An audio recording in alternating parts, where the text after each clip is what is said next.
Hi, happy Thursday. My name is Gail Ballin and I am Healthy Mama Bee.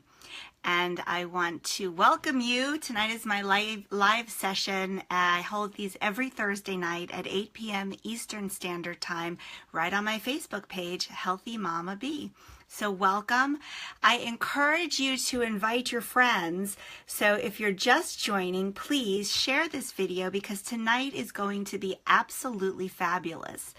I think you're really going to enjoy it because we're going to really narrow down and start talking about 5 ways that you can improve your relationship with food. If you've been following me at all, then you know that I have been successful in losing over 110 pounds through healthy diet and exercise. And that happened over the course of the last 18 months.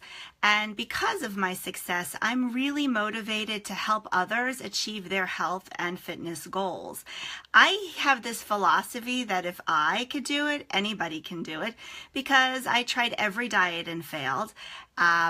I was successful some of the time. I would lose weight, but then gain weight back, plus an extra couple of pounds, usually 10 to 15, sometimes 20 pounds. And I was just not successful throughout life. And then finally one day something clicked. So, I know that I make it sound really easy, but it wasn't. You know that saying, in hindsight, everything is 20/20. Well, that holds true for my weight loss journey as well. And it'll likely feel the same for yours. And it probably does now. Every day has been a learning experience for me. And I've learned through a lot, and when I say a lot, I mean a lot, of trial and error and over many, many, many years of dieting, what I really needed to be successful. And one of the first thing I realized is that weight loss is not a diet. Weight loss is a journey that takes time and it lasts a lifetime. I knew that I had failed more times than I flourished. And so, 18 months ago, I really took the time to really think about what worked for me and what didn't work for me. I owned up to my past failures. I evaluated why I failed and what my relationship was with food. I thought about what I might need to succeed, what I wanted to give up, and what I didn't want to give up, and then I tested it. In the end, my success was really the result of a couple of factors. And a lot of this I've talked about in previous videos and a lot of my blogs, but I'm not going to focus a lot of time on it, but I think it's important to mention that ultimately weight loss is all about calories in versus calories out. It's all simple math. If you eat less calories than you burn, you're going to lose weight. No matter what type of meal plan you're on, no matter what diet plan you choose to be on, you're going to be successful. So really figure out what you want to do. If you want to go on Weight Watchers, drink isogenics, invest in Beachbody, or you want to count calories, whatever you choose to do, make sure that it's the right plan for you based on your personality and your eating habits. One of the keys is that you have to really focus on calories in, right? But you also have to focus on calories out. You must move every day. And this is really challenging because a lot of people don't like to exercise. I've talked about this ad nauseum, really. So get out in the sunshine, hide in your basement and do exercises there. Walk up and down your stairs 10 or 20 times a day, or park further away from the grocery store. Whatever you choose to do, go to the gym, walk around the block, just get moving. And then lastly, it's important to change your relationship with food. And this is a little bit more complex, and I've mentioned changing your relationship with food in previous videos and even in a few blogs that I've written, but I've never really gotten into how to change your relationship with food. And so today, that's what we're really going to focus on in this video.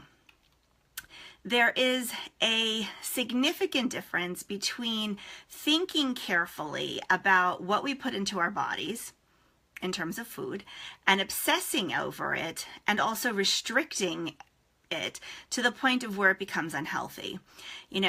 healthy eating actually does not come naturally to a lot of people. As a matter of fact, a study that was done in 2015 by the U.S. Department of Health and Human Services found that over 35% of Americans were actually obese. 35%. That's more than 1/3 of Americans in 2015 were obese. And those statistics have been rising every single year. So at this point, it's probably much higher than 35%. And the question really is why? Why are Americans obese? And there's a lot of reasons for this. And again, it comes from the same report from the U.S. Department of Health and Human Services. The reason why we're obese, or at least the American population, is because we're eating more junk food than we ever have before, and we're eating more sugary foods than we ever have. Likely because it's less expensive, we have busier lives, it's easier to grab and go than some of the other options. We're also consuming more sugary drinks and sodas than we have, likely because it comes with the junk food that we're driving through and picking up because our lives are so busy. That's right, I am thinking about work. Christina knows me well. We're also burning less calories at work than we did in previous years, because before computers, a lot of us walked around to deliver paperwork from desk to desk. We would file in filing cabinets, so we would be required to stand. Now we're more sedentary in our positions, so we're at a computer, so we're not burning as many calories as we normally would. And we're also sleeping less than we ever have, and we're feeling more stress as well. So many of these factors, if you think about it, tie into each other. If we feel stressed, and we're emotional eaters, which a lot of people who are overweight are, we reach for food. And when you're an emotional eater, you go for foods that are high in fat and sugar because they taste good. They're fast and they're easy to get to. And most of the time when we're tired, we don't want to take the time to exercise because we're exhausted, and we justify why we're not going to the gym, or we justify why we're not exercising because it makes sense, because we're so exhausted. It's this perpetual cycle that eventually has to be broken if we want to change. Ultimately, we need to just stop making excuses and just start making changes. And I'm going to pause there, because that's really where it comes down to. We can make every excuse in the book as to why we should not eat differently, or why we're not eating differently, or why we're not exercising, but ultimately, we just have to do it, okay? Change also comes with thinking about food differently and developing a healthy relationship with it. Think about relationships that you've had in your lifetime with people. Think about people in your life who have been toxic, or people that you've had unhealthy relationships with, and think about what those relationships have been like. Poor communication, sometimes maybe even abusive, maybe intolerable, maybe they haven't listened to you, maybe they've taken advantage of you. Maybe it's been a codependent relationship. And then think about the relationships in your life where you have had healthy relationships, where it has been, an open communication, where you trust one another, where you're able to rely on one another, and where there's a feeling of safety and nurturance, okay? It sounds a little strange, but when you have a healthy relationship with food, you don't rely on food for comfort. You don't rely on food for emotional reasons. You use food in healthy ways. And it all comes down to, the way that you think about food. So it's your perception and your cognitions around food, and also your behaviors and the way that you respond to certain thoughts and stimuli in your life. Okay, so today I'm going to actually share 5 ways that you can start developing a healthier relationship with food. And I want you to consider these food for thought. The first one is something that I've actually talked about a lot, and it is eating mindfully. I mention mindfulness often, and mindfulness is essentially paying attention. Listen to your body cues. understand when you're physically hungry versus emotionally hungry. Also, understand when you're full. How many times have you finished your plate when you were full halfway through it and you just kept eating because it was that good, or because you didn't want to leave leftovers, or because we were taught at a young age that you have to clear your plate? It's okay for us to put half of it back in the refrigerator, or give it to the dog, or just return it to the kitchen or throw it out. It's wasteful. Maybe get a smaller portion next time, but ultimately you have to be mindful. Listen to your body to determine why you're hungry. If you just ate lunch and a half an hour later you want something to eat, you're likely not physically hungry. That's an emotional hunger. That's boredom. It could be thirst. It could be stress. There could be a variety of reasons why you're feeling that way. So stop what you're doing in that moment and think about it. Before you reach for the food, think about it, grab something to drink, and wait about 10-15 minutes. And afterwards, if you still want something, make a healthy choice. And let's talk about that for a moment, because, we talk about, well, we don't talk about it, but people talk about good foods and bad foods. And we really have to change our perception of food, which is number 2. There are no good or bad foods.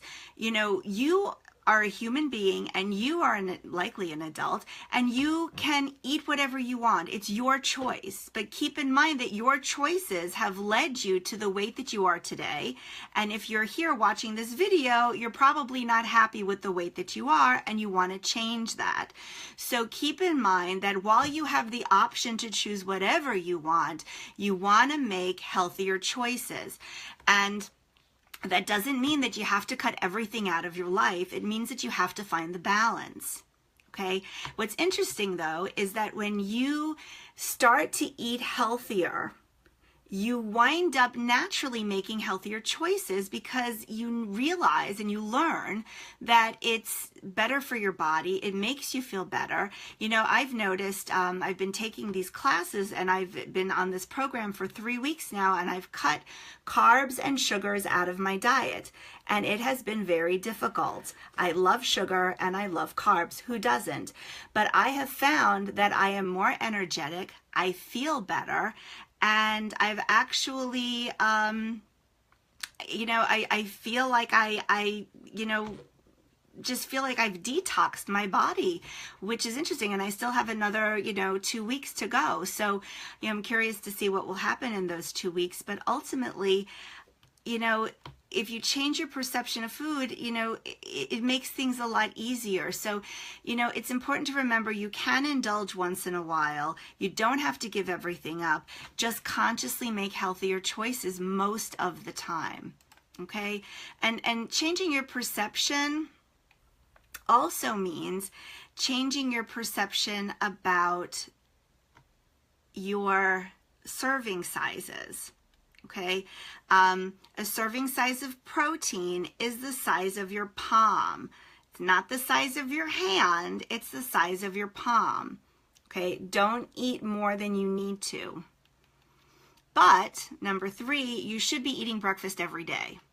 Okay, I know it sounds really silly, but people who eat breakfast have more energy. They get their metabolism going earlier in the morning. They wind up burning more calories throughout the day, and it lasts all day long. So make sure that you eat a healthy, balanced breakfast that has protein, fats, carbs, and carbs are not limited to toast bagels and waffles and pancakes. You can get carbs naturally through vegetables and fruits.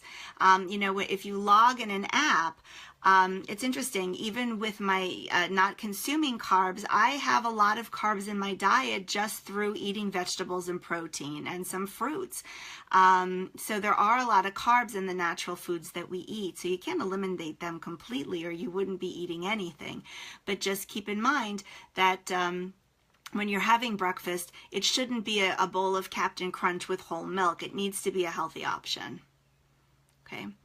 Number 4, if you're concerned about having certain foods in the house. And, I mentioned having good foods and bad foods, right? And there's no such thing. So it's okay to keep foods in the house that are, maybe tempting or that you may want to indulge in once in a while. If you're concerned that having these foods in the house may cause you to want to go for them more often than you feel you would like to, then don't keep them in the house. I call these foods trigger foods.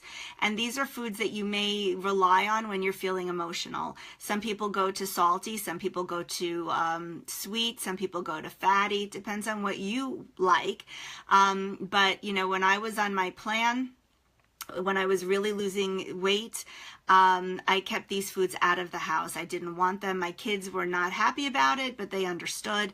And I knew that I was very vulnerable at that time, and I did not want them to be here because I did not want to ever feel like they were there to tempt me. If you make it inconvenient for yourself and not keep them in the house, if you're craving it, and I'll use chocolate as an example, if you don't keep chocolate in the house, but you're craving chocolate and you really want it, you're going to have to go to the store and get it, which makes you take an extra step. If you really want chocolate that badly, you'll go to the store and you'll buy it. You'll burn a couple of calories getting there, and walking up and down the aisles, you may make choices of getting a lower fat or maybe a protein bar instead of the chocolate. But if you want it, you will eventually go get it, and that allows you to think more mindfully. So it's also changing behaviors. Okay. And lastly, make sure to give food your full attention. Just like you're having dinner with your significant other or a friend or any loved one, you want to listen to the conversation. You want to engage with them. Do the same with food. Think about the last meal that you had, and just take a moment to do this, because the last meal I had, I was not very mindful, and I'll admit it. But think about the last meal that you had, and think about, if you remember, how long it took you to eat it, whether or not you tasted it, whether you scarfed it down because you were in a rush, and what you were doing. Okay? Do you taste your food when you eat it? Most of us are so busy in our lives that we're not paying attention to what we're eating. And if we're not paying attention, that means we're not really enjoying it. And we have to slow down. Try chewing every spoonful or every forkful that goes into your mouth 5, 6, 10 times. Savor the flavor. Enjoy the texture. Pay attention to it. Enjoy the process of eating. When you pay attention to it, you change the behavior. You wind up feeling satisfied, satiated, full.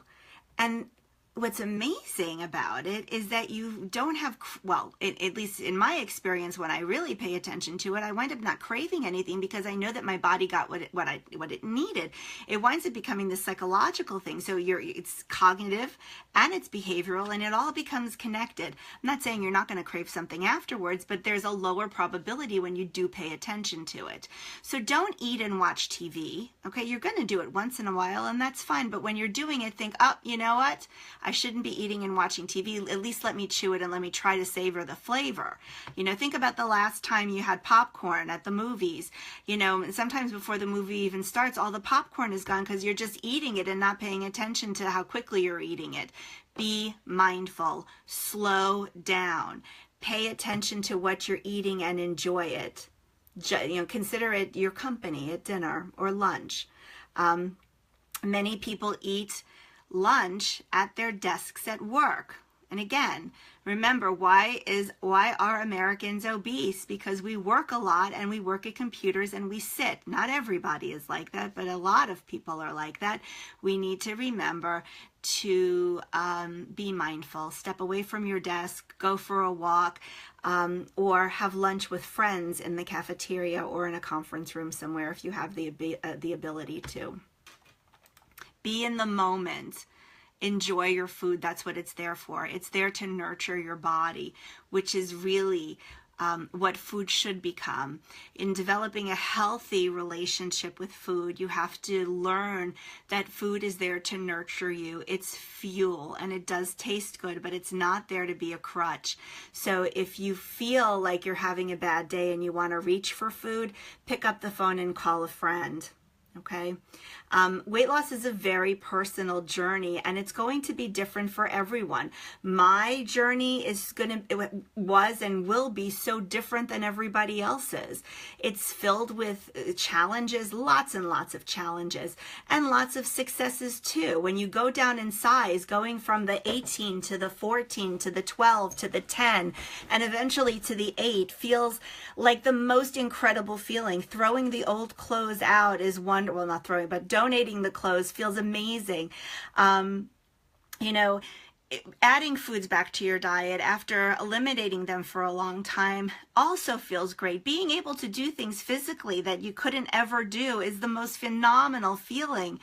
But, you know, there are a lot of challenges too, you know, so, you know, you have to balance it out. But I think it's really important to know that, you know, even though there are going to be times that you want to throw in the towel and give up because you think you can't do it one more day or one more minute, don't give up, because you can do it. And I know that because I did it.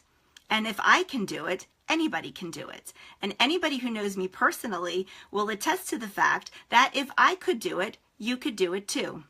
Okay? And there are going to be times when you go off of your plan and you're going to eat a food that you normally wouldn't eat on your plan. And you're going to want to throw all your progress away because of that, because you're going to rationalize and think that all of the reasons why you should go off plan are valid reasons. But ultimately, they're not. None of those reasons are valid, because nothing is more important than you, and nothing is more important than taking care of your health and reaching your goals. Okay? And there are going to be times when you're going to want to eat a Twinkie because you've had a bad day, because you're stressed, because you crave it, because you want it, because you're angry that you're on a diet and you don't want to be on a diet and you want that damn Twinkie. And you know what?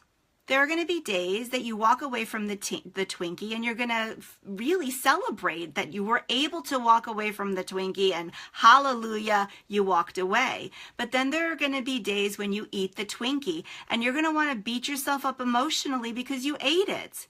Let go of the beating up. You're human. A Twinkie has 120 calories, I think.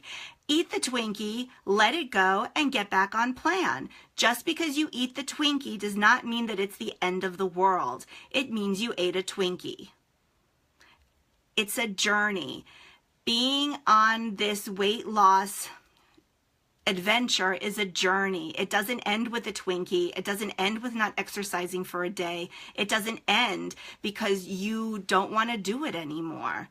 You have to do it for yourself if you want to. And if you're here, you want to. Okay? And you know what? There are going to be times when you think that nobody understands your struggle. You think that nobody gets you, or nobody knows what it's like to have to, you know, diet and exercise. And you're going to look at all of your friends that are skinny and you're going to say to yourself, well, they don't have to struggle the way I do. But you know what? You have no idea what they're struggling with. You don't know if they were heavy at one point in their life. You don't know if they diet every day. You don't know if they cut their calories or if they're at the gym for 2 or 3 hours a day. You don't know what their lives are like, just like they don't know what yours are. Okay? You know, there are people that understand how you feel. All right? We understand. You're not alone. You know, there are many, many resources available. I have a lot of resources available on my website, healthy-mamabee.com, and on my Facebook page, Healthy Mama Bee. You can always outreach to a friend or loved one and talk to them about how you're feeling. And if you need additional support, contact me. I am here. Outreach to me through Facebook, through my contact page on my website. I'm available. So please, if you need additional support, I'm happy to help you. I do have a new blog that I'll be posting on my website and on Facebook, probably later tonight or tomorrow morning. It was actually launched this morning on Matriarch Mom, which is a new site for young moms, and it is a blog that focuses on some of my favorite upper body exercises. And I think it's kind of ironic that I'm mentioning upper body exercises because the upper body is really my weakest point. However, I've been taking a high intensity interval training class, like I mentioned earlier. This is the end of my 3rd week, and I have become a pro at doing planks and a lot of burpees, and I'm very, very proud of myself. I have actually some definition in my arms now, which is pretty cool. And when I'm comfortable, I actually might show you. But I think that it's a wonderful article if you are, interested in. It's very different than what I normally write because I focus on the emotional, not as much the physical. So I'm interested in hearing what you think about it. So please, your feedback is always welcome. So that's really it for tonight. Thank you so much for joining. Please share with your friends. I would love to have more folks join the Hive. I really love helping other people. That's why I'm here, and I feel like it's my purpose. So be happy, be healthy, be awesome, and I'll talk to you next week. Have a good night.